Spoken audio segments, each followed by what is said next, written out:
যারা Motorola phone use করেন তারা আবার আমার উপরে মনোকষ্ট নিয়েন না ভাই, কারণ আমি একবারও বলি না মোটোরোলা ফোন খারাপ। মোটোরোলা ফোন খুবই ভালো, অসাধারণ একটি ফোন।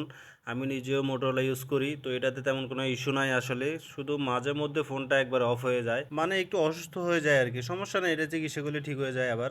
তো এই ফোনটা হচ্ছে মোটোরোলা H60 ফিউশন। এই ফোনটার যে কাস্টমার উনি আমার ভিডিও দেখে সিলেট হবিগঞ্জ থেকে সরাসরি ঢাকা আসছে, আমার দোকানে আসছে ফোনটা রিপেয়ার করার জন্য।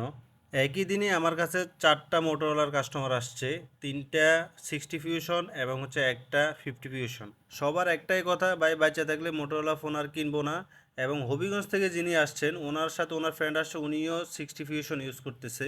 তো উনি বলতেছে ভাই আমি এক্সচেঞ্জ করে ফেলবো, আমি এই ফোন ইউজ করবো না। এবং যার ফোন নিয়ে আসছে উনি বলতেছে ভাই ও দুইজনে একসাথে ফোন কিনছি, ওরটা ভালো চলতেছে, আমারটাতে ঠাড়া পড়ে গেল।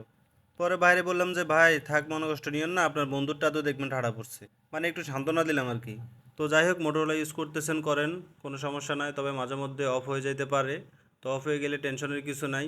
স্ক্রিনে আমার নাম্বার দেওয়া আছে, যোগাযোগ করে শপে চলে আসবেন, রিপেয়ার করে নিয়ে যাবেন। তবে চেষ্টা করবেন ফোনটা অন্য কোথাও দেখানোর আগে ফ্রেশ কন্ডিশনে আনার জন্য চেষ্টা করবেন, তাহলে ঠিক হয়ে যাওয়ার চান্সটা বেশি থাকে।